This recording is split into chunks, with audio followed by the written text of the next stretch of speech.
The National Bureau of Statistics said Monday that China's summer grain output hit a record high of 136.6 million tons in 2014, up 3.6% from last year.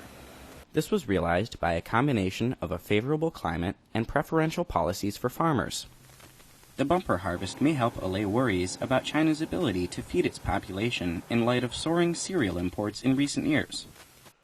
In addition to the market trading of grain, Chinese authorities have maintained purchase and storage policies that are intended to adjust the total grain supply, stabilize the grain market, ensure reserves for emergency situations, and protect farmers' interests with prices that are usually slightly higher than the market offers. However, these policies also pose great pressure in terms of storage. Granaries in many provinces around the country have already been overstocked.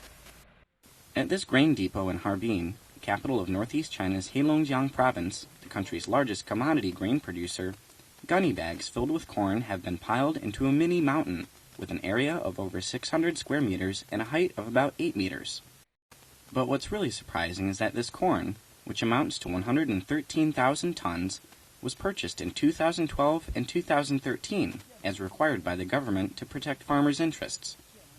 All the granaries here are full, with no room to fit the grain that was purchased this year. The storage life of corn is 3 years. 2 years have already passed. In the third year, we'll have to sell the aging corn through auctions.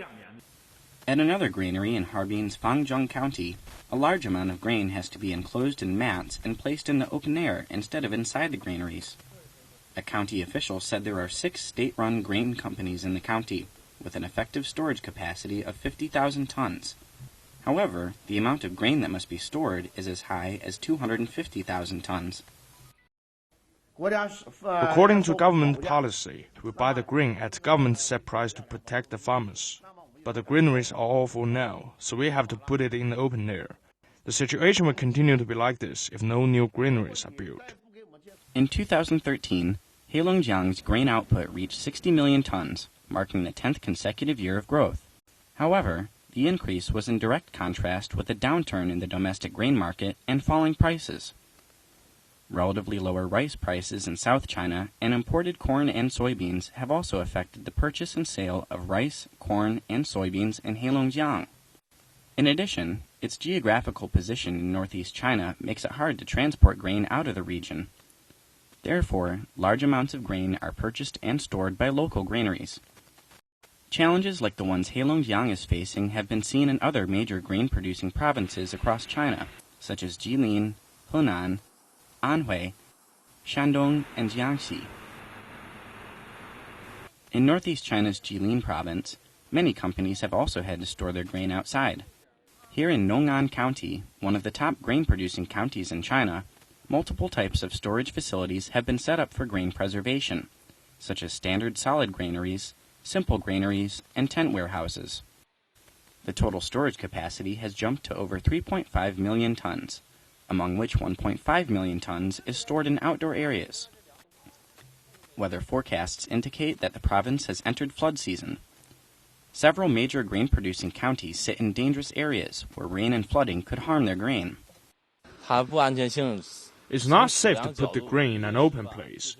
If flooding happens, there will be water at the bottom of outdoor warehouses and leaks on the top of them, which might harm the grain. Sometimes, lightning can also cause fires in storage areas. It has happened before. In Jilin, grain output hit about 35.5 million tons in 2013. Corn yield exceeded about 27.8 million tons, a record high. We have witnessed an increase in corn production and consumption for 10 consecutive years. However, the growth rate of consumption cannot reach that of production in recent years. The high price of corn also increases costs of companies when they process the food in an intensive way. This also influences their sales. Back in Heilongjiang, many farmers still remember when a massive amount of corn was destroyed due to continuous rain and subsequent warm weather in the fall of 2013. 2% of the total harvested corn became too moldy, making it almost impossible to sell on the market.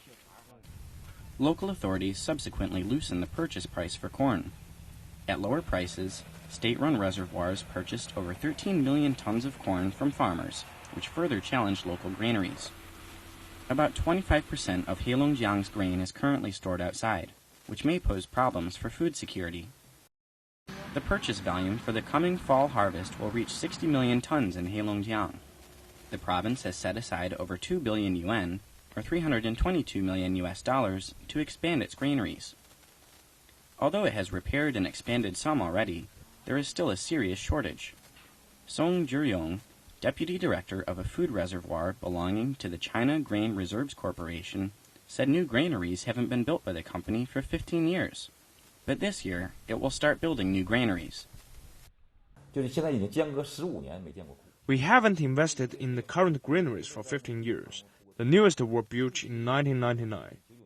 In late June, a statement issued after a State Council executive meeting presided over by Premier Li Keqiang said China should build new grain storage facilities capable of holding 50 million tons of grain, concentrating them in northeast and south China.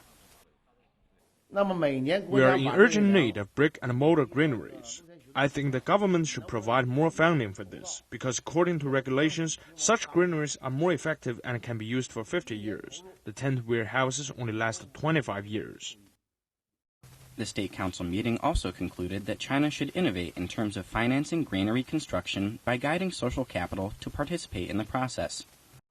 Experts said market forces will help farmers adjust their efforts, as well as modify grain prices.